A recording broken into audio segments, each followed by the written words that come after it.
BBA, BCA, BCom computer కోర్సులో 100% placement లభించే ఏకైక డిగ్రీ కాలేజ్ కూకట్పల్లిలోని i3 డిగ్రీ కాలేజ్ 8367215215.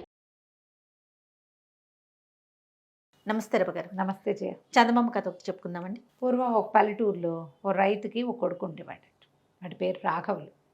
ఆ రైతు ఏమిటో ఒక కర్కోటకుడు. ఆయన పిల్లాడిని అసలు బతకనిచ్చేవాడు కాదు. విపరీతంగా పని చేయించేవాడు. ప్రతి పనికి పేర్లు పెట్టేవాడు. ఏం చేసినా సాటిస్ఫాక్షన్ లేని నాన్నల్ని మనం ఇప్పుడు కూడా కొంతమందిని చూస్తామండి. అమ్మలు కూడా అంతే. కొంతమంది అమ్మలు ఉంటారు, ఏవి చేయనివ్వరు, ఏం చేసినా పేరు పెడతారు, దానికి కాల్చుకు తింటారు. చేస్తే చేసేవంటారు, చేయకపోతే చేయలేదంటారు, చేస్తే బాగా చేయలేదంటారు, చంపుతూ ఉంటారు. కొంతమంది అంటే ఏదో డిస్సాటిస్ఫాక్షను అది పిల్లల మీద పడుతుంది. అయితే హావిస్కి ఇచ్చేవాడు. గొడ్ల పని, పొలం పని, చచ్చేలా పని చేసేవాడు. వాళ్ళ నాన్నని సంతోషపెట్టడానికి వాడు చెయ్యని పని లేదుట పాపం. రాఘవులు ఎంతో పని చేసేవాడు. ఆ పక్క ఇంట్లో 2-3 ఏళ్ళ అవతలు ఉన్న ఒక అమ్మా నాన్న లేక మేనమావ దగ్గర పెరిగే ఒక పిల్ల రామి, అదంటే వీడికి ఇష్టం. ఆ రామిని పెళ్లి చేసుకుందాం అనుకున్నాడు. నాన్నకి చెప్పాడు, నాన్న రామిని పెళ్లి చేసుకుంటాను అని అడిగేసరికి ఏమన్నాడు వాళ్ళ నాన్న, దాని దగ్గర రూపాయి లేదు, నీకే దండగ తిండి పెడుతుంటే మళ్ళీ దానికి కూడా దాని తిండి దండగ పెట్టాలా, అదేమన్నా పెళ్లి చేసుకుంటే ఆ పిల్ల నుంచి ఆస్తో స్వాస్థో ఏదో రావాలి, అది మేనమావ పంచని బతుకుతోంది, దానికి వాడేమి ఇవ్వడు, తాళి కట్టించి పంపించేస్తాడు, వెనకాల నుంచి రూపాయి తాని పిల్లని ఎందుకు తెచ్చుకోవాలని తెగ తిట్టిపోసాడు. రామికి చెప్పాడు రాఘవులు. చెప్పాక ఇద్దరు కొంచెం దుఃఖపడ్డారు. తర్వాత అతనికి అనిపించింది, ఇక్కడ ఏమీ సాటిస్ఫాక్షన్ లేదు, అడవా చాకిరి, నాకు నచ్చిన పిల్లని చేసుకోవడానికి కూడా వీలు లేదు, దాని దగ్గర డబ్బులు లేవంటాడు. ఆ పనే అది కూడా పని చేస్తుంది కదా, సరే ఈ పని ఏదో బయట ఎక్కడైనా చేసుకుంటే 4 రూపాయలు సంపాదించుకొచ్చి పెళ్లి చేసుకుందాం అని చెప్పి రామికి చెప్పాడు. నేను ఎక్కడికైనా వెళ్ళి ఏమైనా సంపాదించుకొస్తా, మా నాన్న చేతుల్లో పెడితే పెళ్లి ఖర్చులు దండగంటున్నాడు, ఆ దండగ లేకుండా డబ్బులు తెస్తాను, అప్పుడు పెళ్లి చేసుకుందాం మనం, నువ్వు నీ దారి నువ్వు పని చేసుకుంటూ ఉండని ఒకనాడు బయలుదేరి వెళ్ళాడు. ఊరికే పని వెతుక్కుంటూ ఓ 2-3 ఊళ్ళు దాటేసరికి ఒక చోట ఏరు దాటుతుంది ఒక ముసలమ్మ. ఏరు దాటుతుంటే సరే ఆవిడ పొలం వ్యవసాయం దగ్గర ఎక్కడో నుంచుంది, ఎడ్లను తోలుతుంటే అవి కదలటల్లా, హే అంటుంది. ఇతను అన్నాడు అక్కడికి వెళ్ళి, అవ్వా ఏమిటి అంత కష్టపడుతున్నావు, నువ్వు తప్పుకో, ఎడ్లను నేను తోలుతా, అరక నేను కడతాను అని చెప్పి అరక కట్టి దున్నాడు. దున్నితే పొలం అంతా దున్నేసాడు. మంచి బలమైన వాడు, వీడికి అలవాటు ఉంది పని. అయితే అవ్వంది, భలే మంచివాడివిరా నాయన, దారి పడేవాడివి, ఏదో పని చేసి పెట్టావు, ఎక్కడికి బయలుదేరావు మనవడా, ఏ ఊరు ఏమిటి అని అడిగింది. వీడు మెల్లిగా తన కథ అంతా చెప్పాడు. మా నాన్న ఇట్లా, నేను రామిని ఇష్టపడ్డాను, దాన్ని పెళ్లి చేసుకుంటే నాకు ఇష్టము, మా నాన్న ఏమిటి అన్నాడు, ఏదైనా సంపాదించుకుందామని అనేసరికల్లా ఆవిడంది, ఎక్కడికో ఎందుకురా వెళ్ళటం, 3 ఊళ్ళ గ్యాప్ ఉంది నీకు మాకు, ఉండు నా దగ్గరే, ఈ వ్యవసాయం చేసి పెట్టు, ఓ ఏడాది నా కింద పనిచి, నువ్వు వెళ్ళేటప్పుడు పెద్ద మొత్తం ముట్ట చెప్తా, 2 పూట్ల అన్నం పెడతా, నాతో పాటు హాయిగా ఉండు అంటే సరేనని ఆ అవ్వగారింట్లో ఉండిపోయాడు. ఆవిడకి వ్యవసాయ పనులు చూశాడు, గొడ్ల పని చూశాడు, ఇల్లు వాకిలి వాళ్ళ నాన్న దగ్గర చేసేవాడు కదా, ఈవిడ చక్కగా 2 తిట్లు తిమ్ములు లేవు, నాన్న తెగ తిట్టిపోసేవాడు, ఇడేం లేదు, హాయిగా వంట చేసి పెట్టేది, కమ్మగా కడుపు నిండా భోజనం పెట్టి వీడిని కొంచెం పుష్టిగా తయారు చేసింది. ఏడాది అయింది. ఏడాది అయ్యేసరికల్లా అడిగాడు, అవ్వ ఒక మాట, మరి ఊరు వెళ్ళొస్తాను, నేను వెళ్తే పెళ్లి చేసుకుని మళ్ళీ వస్తాలి అన్నాడు. అయితే ఈవిడేమంది, చాలా సంతోషం రా నాయన, వెళ్ళేటప్పుడు బాకెట్లో ఉన్న గాడిదని తోలుకెళ్ళు అంది. ఏంటిదండి? గాడిదనా? వీడు నిర్ఘాంతపోయాడు. ఏదో డబ్బులు ఇస్తుంది అనుకున్నాడు, 2 పూట్ల అన్నం పెట్టింది అనుకో, చెప్పాడు కదా, చెప్పిందిగా వెళ్ళేటప్పుడు ముట్ట చెప్తానని, మరి ఏమిటి ముట్ట చెప్పడం, గాడిదనా? వీడు తెల్ల మొహం వేశాడు. వచ్చి గాడిద దగ్గర నుంచున్నాడు, ఏం మాట్లాడలే. ఆ అవ్వ మళ్ళీ లోపల నుంచి వచ్చింది, ఏరా మనవడా, గాడిదనిచ్చి పంపిస్తున్నానని అనుకుంటున్నావా, దాని 2 చెవులు పట్టు లాగు ఓసారి అంది. గాడిద పక్కన నిలబడి 2 చెవులు పట్టుకుంటా వెనక్కి లాగాడు. లాగేసరికి అదే ఏ అంటుంది. గాడిద ఎట్లా వండర పెడుతుంది, అది ఏ అనగానే దాని నోట్లోంచి ముత్యాలు రత్నాలు రాలిపడ్డాయి.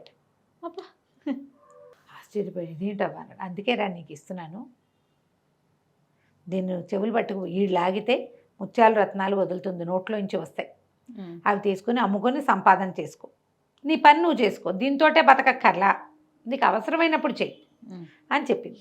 ఆ ముత్యాలు రత్నాలు అవ్వకిచ్చాడు, దండం పెట్టాడు. గాడిదని తీసుకెళ్తాలే, ఇది ఉందిగా నా దగ్గర, ఇవి నువ్వు ఉంచుకొని ఆ ముత్యాల రత్నాలు ఆవిడ చేతిలో పెట్టి గాడిదని తోలుకొని బయలుదేరాడు. తన ఊరు చేరే దారిలో వీడు ఒక రోజులో వాళ్ళ ఊరు నుంచి ఇక్కడికి రాలా, 3-4 రోజులు పట్టింది కదా, మధ్యలో ఒక పేదరాశి పెద్దమ్మ గారింటి దగ్గర పూటకోళ్ళ పెద్దమ్మ ఇంటి దగ్గర ఆగాడు. ఆగితే సరే ఈ రాత్రికి ఇక్కడ పడుకుని వెళ్తానమ్మా అన్నాడు. సరే ఉండు నాయన అన్నాక కొంచెం డబ్బులు ఉన్నాయి, అవి ఏదో 10 రూపాయలు ఇచ్చింది వీడికి, ఒక 5 రూపాయలు. అన్నం తిన్నాడు. సరే పడకేస్తుంటే అవ్వేమంది, నువ్వు పెద్ద మంది బాబు పొద్దున్నే బయలుదేరి వెళ్ళిపోతావా, ఒక వరహా ఇవ్వు నీ భోజనానికి, అదే 1 రూపాయి ఇచ్చెళ్ళు అన్నది. అనేసరికల్లా ఇతను అన్నాడు, ఆ పొద్దున్నే వెళ్ళిపోతాను పెద్దమ్మ, ఉండు నేను వస్తానని. ఏం చేశాడు, కబకబ్బ బయటికి వెళ్ళి ఆ గాడి చెవులు 2 చెవులు పుచ్చుకులాగి అది ఏ అని ఇన్ని ముత్యాలు ఇన్ని రత్నాలు పడేసింది. వీడు ఇవన్నీ మూట కట్టుకుని ఒక ముత్యం తీసుకెళ్ళి ఆ పెద్దమ్మకి ఇచ్చాడు. పెద్దమ్మ, పెద్దదానివి పేదదానివి, చక్కగా అన్నం పెట్టావు, రాత్రి పడుకోవడానికి చోటిచ్చావు, ఉంచుకో, రూపాయిదేముందిలే అన్నాడు. ముత్యం ఒక 15 రూపాయలైనా చేస్తుంది, ఖరీదు. అదే చేతిలో పెడితే ఆశ్చర్యపోయింది, ఊరిని భలే ఇచ్చాడని. అయితే ఇందులో ఏం జరిగింది, ఈ పెద్దమ్మకు ఒక కొడుకున్నాడు, వాడు మిద్దె మీద పడుకున్నాడు. ఎప్పుడైతే వీడి చెవులు పట్టిలాగది హే హే హే అంటోందో చూశాడు. అప్పుడు ఈ ముత్యాలు రాలడాన్ని వాడు చూసేసాడు. చూసేసి ఏం చేశాడు, తెల్లవారుజామునే ఆ గాడిదని తీసుకెళ్ళి వెనకాల కొట్టంలో కట్టేసి, వాళ్ళతో పిచ్చి గాడిదుంది దాన్ని తెచ్చి ఇక్కడ కట్టేశాడు. పొద్దున్నే మనవాడు రాఘవులు నిద్రలేచి, అదే కాదు ఈ రాఘవ రొంటిన ఇప్పుడు ఇన్ని ముత్యాలు ఇన్ని రత్నాలు వచ్చినాయి కదా, ఆవిడ కోటి చేతిలో పెట్టాడు, అవి మూట కట్టుకుని రొంటిని పెట్టుకున్నాడు. తెల్లవారుజామున వీడు నిద్రపోతుంటే ఈ రాఘవులు వీడు రొంటి తడివి రొంటిని దాచుకున్న అవి కూడా తీసేసుకున్నాడు. వాడు తీసేసుకుని గాడిదని లోపల కట్టేసి ఓ మామూలు గాడిదని తెచ్చి వాకిట్లో కట్టేశాడు. వీడు పొద్దున్నే లేచి గాడిదని తోలుకుని బయలుదేరి వచ్చేసాడు. నాన్న దగ్గర తీసుకొచ్చి, నాన్న నేనేం తెచ్చానో తెలుసా, అద్భుతమైన వస్తువులు తెచ్చాను, దీని చెవులు పుచ్చుకులాగా అన్నాడు. ఆ నాన్న దాని పక్కన నిలబడి చెవులు గట్టిగా పుచ్చుకులాగాడు. లాగేసరికల్లా గాడిద కొళ్ళు మండి వెనకాల ఒక్కటి పెట్టి ఒక్కటి తన్నింది. కాళ్ళెత్తి తన్నేసరికి నాన్న ఇంత దూరాన్ని పడ్డాడు. తెగ తిట్టిపోసాడు, నువ్వు ఉంటేనే తిండి తండగా, ఈ గాడిదంతతోటి తన్నులు తినేలాగా చేసావు, దరిద్రుడా, పో అవతలికి పోవని తెగ తిట్టేశాడు. వీటిని కాంతపోయాడు. గాడిద ఎట్లా మారిపోయింది, అవగారి వాకిట్లో ముత్యాలు రత్నాలు వేసిందే నోట్లోంచి వదిలింది, మరి పెద్దమ్మ వాకిట్లో కూడా వదిలింది, గాడిద ఎట్లా మారిపోయిందో వాడికి అర్థం కాదు. మారిందన్న విషయం అర్థమైంది. అది ఇది చూడడానికి ఒకేలా ఉన్నాయి, కానీ ఆ గాడిద ఇట్లాంటిది కాదు, అది ముత్యాలు రత్నాలు వదులుతుంది నోట్లోంచి, అది అరిచినప్పుడు వస్తాయి, మామూలుగా అరిస్తే రావు, ఆ చెవులు పుచ్చుకు వెనక లాగితేనే వస్తాయి. ఈ కిటుకు ఎవరికి తెలిసిందో గాడిద ఎట్టా మారిందో తెలియదు. ఇంకేం చేస్తాడు, ఆ గాడిదని నాన్న దగ్గర వదిలిపెట్టి ఏదో బరువులు మోసుకోవడానికి వాడుకోమని ఆ రామికి చెప్పి మళ్ళీ బయలుదేరాడు. బయలుదేరితే సరే ఒక చోట ఒక ముసలాయన ఏదో పని చేసుకుంటూ కనపడ్డాడు. కనపడితే ఆ ముసలాయన కట్టెపేళ్ళు వేస్తున్నాడు. నువ్వేం వేస్తావులే, ఇక పడవ దాటిస్తున్నాడు కట్టెపేళ్ళని.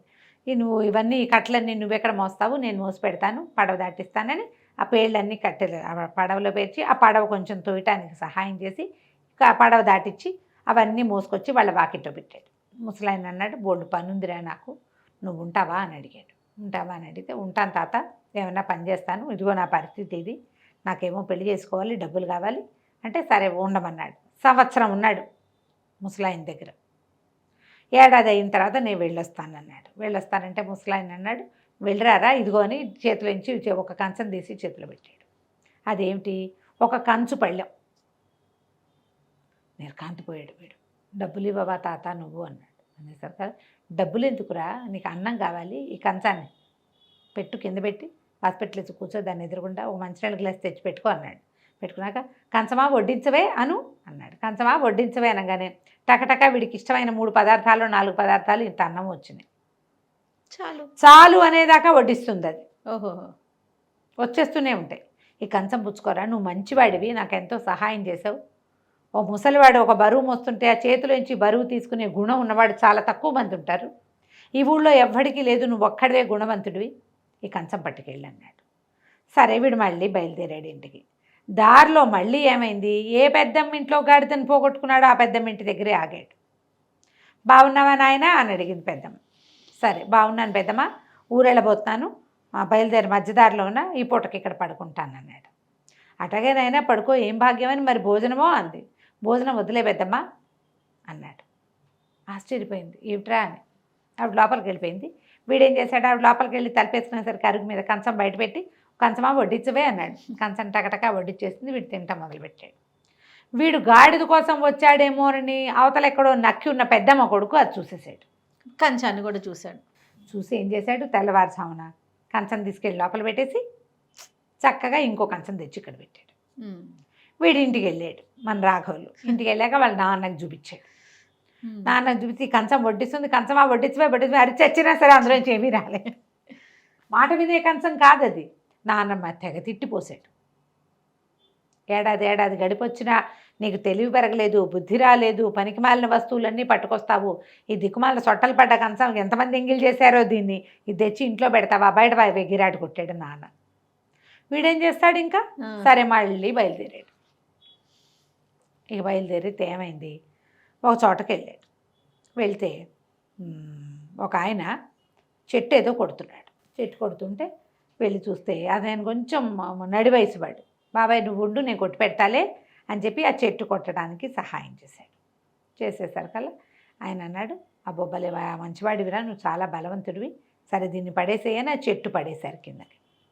పడేశాక ఆయన ఏం చేశాడు, ఉండరా వెళ్ళిపోతున్నాడు. ఇతను సహాయం చేసి వెళ్ళిపోతుంటే ఉండరా నాయన అని ఓ చెట్టు మీద నుంచి ఒక కొమ్మ అందుకుని తన చేతిలో ఉన్న కత్తితో దాన్ని అట్లా ఇట్లా చెక్కి కొంచెం వంకి కర్రలాగా చేశాడు. కొంచెం పట్టుకునేందుకు వీలుగా చేతిలో పెట్టాడు. ఏం చేసుకుంటాను ఈ కర్ర అనుకున్నాడు రాఘవులు. అది పట్టుకొని బయలుస్తాను బాబాయ్ అన్నాడు. అనేసరికల్లా ఆగరా అబ్బాయి, ఈ కర్ర ఒట్టి కర్ర కాదు, నువ్వు ఎవరిని కొట్టమంటే వాడిని కొట్టొస్తుంది, మామూలుగా నీకు నడవటానికి తోడు ఉంటుంది, చూడు కావాలంటే అన్నాడు. అనగానే ఓ కర్ర వెళ్ళి గాలిని కొట్టవే అన్నాడు. అనగానే కర్ర రయ్యమని లేచి గాల్లో ఎడాపెడా బాధేసింది. ఆశ్చర్యపడి చాలు అనగానే దిగొచ్చి మళ్ళీ నుంచుంది. ఓహో ఇది బాగానే ఉందనుకున్నాడు. ఇది పుచ్చుకుని ఏమనుకున్నాడు, వీడికి తట్టింది. ఆ ముసలాయనకి చెప్పాడు, ఇట్లా 2 సార్లు 2 వస్తువులు నాకు అందినవి ఇలా పోయినాయి అని. పెద్దమ్మింట్లో మారకం జరిగి ఉండొచ్చు అని చెప్పాడు ఆయన. పెద్ద ఆయన గమనించి ఆలోచించి చెప్పాడు. అక్కడి నుంచి పెద్దమ్మ గారింటికి వెళ్ళాడు.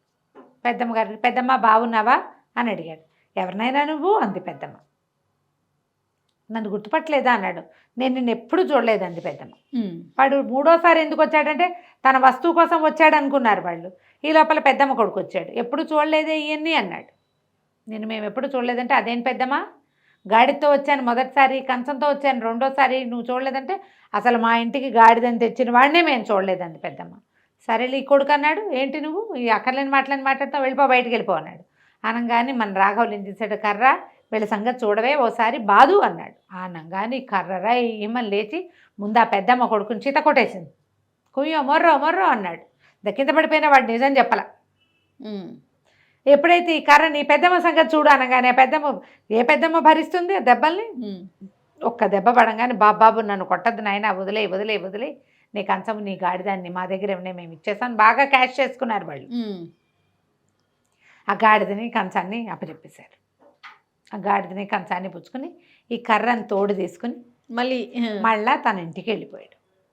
నాన్నకు చెప్పాడు, ఈ గాడిద నుంచి ఇవి వస్తాయి అని ఓ గుప్పెడు ముత్యాలు రత్నాలు ఎత్తి నాన్న చేతులు పెట్టాడు. నేను ఈ ఊళ్ళో ఉండను, కొడుగ్గా నీకు ఇవ్వాల్సింది ఇచ్చాను, నేను వేరే ఊళ్ళో ఉంటాను, నా పని నేను చేసుకుంటా, ఏదైనా పొలం కొరుక్కుంటాను, నీతో పాటు నేను ఉండనని చెప్పి రామిని తీసుకుని వేరే ఊరు వెళ్ళిపోయి చక్కగా పెళ్లి చేసుకుని, కానీ వాడు ఆ గాడిద మీద ఆధారపడి ఉండాల, తన పని తను చేసుకున్నాడు. చక్కగా పొలం కొనుక్కుని వ్యవసాయం చేసుకున్నాడు. 1 or 2 సార్లు ఆ గాడిద చెవులు పిండి రత్నాలు ముత్యాలు తీసుకున్నాడు. హాయిగా సుఖంగా ఉన్నాడు రామ్తో కలిసి. కథ కంచికి మనమండి. బాగుంది రామ్ గారు. నమస్తే. నమస్తే జయ.